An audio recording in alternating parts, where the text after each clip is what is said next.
सभी को मेरा नमस्कार। आज का वीडियो आप सभी के लिए बहुत ही इम्पोर्टेंट है। आज के वीडियो में हम बात करेंगे कि एनएमएमएस के रिन्यूअल फॉर्म किस प्रकार से एनएसपी पोर्टल पे भरना है। हम सभी जानते हैं कि एनएसपी पोर्टल का जो पैटर्न था, जो लुकआउट था, वो चेंज हो गया है। अब अप्लाई करने का सारा का सारा प्रोसेस भी बदल गया है। तो आज के वीडियो में मैं आपको बताऊंगा कि किस प्रकार से एनएमएमएस कि रिन्यूअल फॉर्म हम एनएसपी पोर्टल पर ऑनलाइन करें, और इसमें आपका ज़्यादा समय नहीं लगेगा। यदि आपकी सारी चीज़ें सही है तो 2 मिनट में आपका काम ये हो जाएगा। तो किस प्रकार से अप्लाई करना है, ज़्यादा चीज़ें आपको इसके लिए आवश्यक नहीं है। क्या क्या चाहिए वो भी पहले बताऊंगा, और फिर हम सब चीज़ें जब कंप्लीट हो जाएगी, सारी डिटेल हमारे पास होगी, तो उसके बाद में हम आसानी से, ज़्यादा टाइम नहीं लगेगा, 1-2 मिनट में हम अप्लाई कर देंगे। तो सारा प्रोसेस इस बार चेंज हो गया है। एनएसपी पोर्टल का पूरा जो प्रोसेस था वो चेंज हो गया। फ्रेश के लिए भी चेंज हो गया और रिन्यूअल के लिए भी चेंज हो गया है। मैं आपको ये बताता हूँ कि रिन्यूअल का फॉर्म किनको अप्लाई करना है।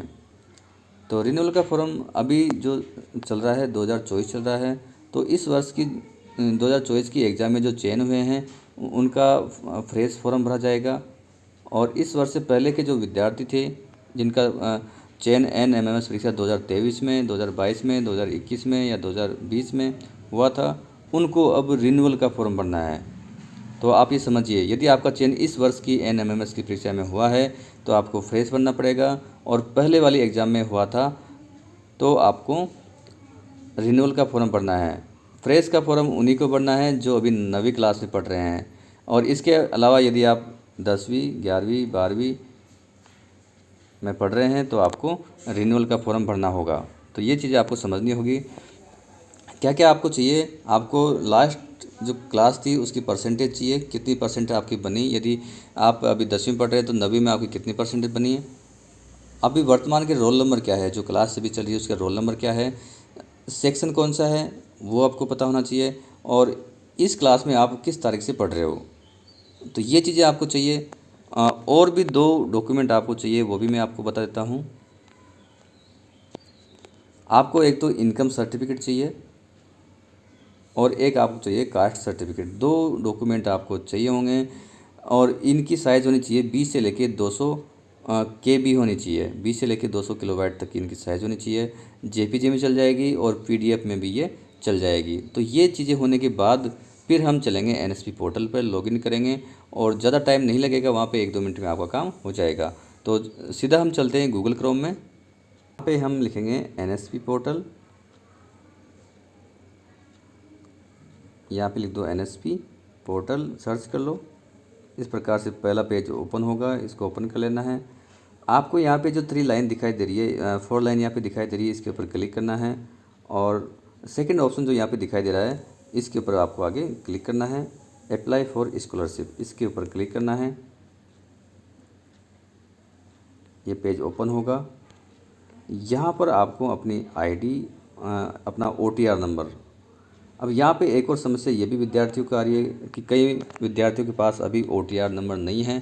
OTR का मतलब होता है विद्यार्थियों, वन टाइम रजिस्ट्रेशन आपको इस पर करना है, और हर साल वही नंबर आपका फिर रहेगा। तो OTR यदि आपने नहीं किया है तो ऊपर यहाँ पर आपको आई बटन मिलेगा।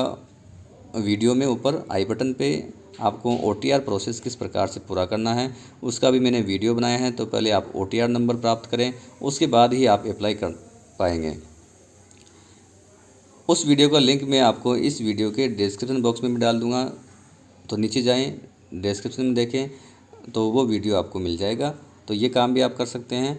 बाकी पहले आपको OTR करना ही होगा, इसके बाद आप अप्लाई कर पाएंगे। यदि आपने OTR कर लिया है तो यहाँ पे OTR नंबर डालें, यहाँ पे पासवर्ड डालें, और नीचे कैप्चा डाल के आपको लॉगिन करना है। यदि आपने OTR प्राप्त नहीं किया है तो पहले आप OTR प्राप्त करें।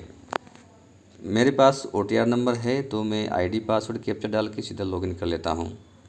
नीचे यहाँ पे लॉगिन पे क्लिक करना है। तो इस प्रकार से लिखा आएगा लॉग्ड इन सक्सेसफुली, ओके करना है। रिन्यूअल के लिए अप्लाई करने वालों के लिए यहाँ पे नीचे इस प्रकार की डिटेल आएगी। एकेडमिक ईयर आएगा, यहाँ पे रिन्यूअल का ऑप्शन लिखा होगा, यहाँ पे स्कॉलरशिप और एक्टिव स्टेटस में आएगा। यहाँ से आपको करना है प्रोसीड, तो इसके ऊपर क्लिक कर लें। प्रेस पे अप्लाई करने के बाद इस प्रकार से पेज ओपन होगा। यहाँ पे एप्लीकेशन फॉर्म भरना है और डॉक्यूमेंट अपलोड करना है। ज़्यादा काम आपका यहाँ पे नहीं है। नीचे जाने के बाद में आपको इस प्रकार से यहाँ पे एप्लीकेशन आईडी दिखाई देगी। यहाँ पे NMMS लिखा होगा। यहाँ पे नाम, यहाँ पे डेट ऑफ बर्थ और सारी चीज़ें आपकी डिटेल यहाँ पे दिखाई देगी। इसको आप एडिट यहाँ से नहीं कर पाएंगे। यहाँ पर आपको स्कूल का नाम, क्लास भी दिखाई देगी और प्रेजेंट कोर्स ईयर यहाँ पे दिखाई अभी नहीं देगा, ये 0 आएगा यहाँ पे। और इसके बाद आपको नीचे चलना है और यहाँ पे देखना है कि क्या आप हॉस्टलर हैं। यहाँ से हाँ या ना आपको सेलेक्ट करना है। यहाँ से देखिए 2 ऑप्शन मिलेंगे, यस और नो। तो हॉस्टलर को NMMS का पेमेंट नहीं मिलता है, आपको इसमें नो करना है सेलेक्ट। क्लास स्टार्ट डेट आप 1 जुलाई 2024 कर दें। पिछले साल आपकी कितनी % बनी है वो आपको यहाँ पे लिखनी है। और रोल नंबर क्या है क्लास के, वर्तमान क्लास के आपको लिखने हैं यहाँ पे। जैसे 1002 है तो 1002 लिखने हैं आपको, 902 है तो 902 लिखने हैं। सेक्शन कौन सा है वो लिखना है। इसके बाद यहाँ पे नीचे चलना है और आपको सेव एंड नेक्स्ट पे क्लिक करना है। बस इतना सा काम यहाँ पे करना है, क्लिक कर लो। डिटेल सेव्ड सक्सेसफुली आ जाएगा। अब यहाँ पे बस एक और छोटा सा काम आपको करना है। यहाँ पे आपको एक काम तो करना है कि आपको इनकम जो सर्टिफिकेट होता है वो यहाँ पे अपलोड करना है और एक कास्ट सर्टिफिकेट आपको अपलोड करना है। अपलोड करने के लिए चूज़ फाइल पे आपको क्लिक करना है। जिसे मैं यहाँ पे क्लिक करके बताता हूँ। तो चूज़ फाइल पे क्लिक करेंगे तो यहाँ पे फाइल ओपन होगी। फाइल्स पे क्लिक करें और यहाँ पे जो डॉक्यूमेंट हमारे कहाँ पर है, इमेज में है, किस में है, तो जो भी जहाँ भी है, जैसे ये डॉक्यूमेंट है मेरे यहाँ पे, ये इनकम सर्टिफिकेट है, ये कास्ट है, तो यहाँ से मैं इनको सेलेक्ट कर लेता हूँ। जैसे इनकम की जगह इनकम डाल लेता हूँ और ये अपलोड लिखा है यहाँ पे, अपलोडेड सक्सेसफुली। ऐसे ही हम नीचे कास्ट सर्टिफिकेट भी यहाँ से चूज़ कर लेंगे। इसके बाद आपको कुछ नहीं करना है, यहाँ पे आपको करना है फाइनल सबमिट। तो इसके ऊपर क्लिक करें तो यहाँ पे विद्यार्थियों इस प्रकार से लिखा आएगा, are you sure you want to submit the application, please note that no further modification will be allowed after the final submission। इसके बाद आप कोई चेंज इसमें नहीं कर पाओगे। आपको यहाँ पे करना है यस, इस पर क्लिक करें, आगे बढ़ें। के बाद इस प्रकार से मैसेज आएगा आपके पास, your application has been renewed successfully. ये काम हो गया। यहाँ पे ओके पे क्लिक कर लें, हटा दें इसको।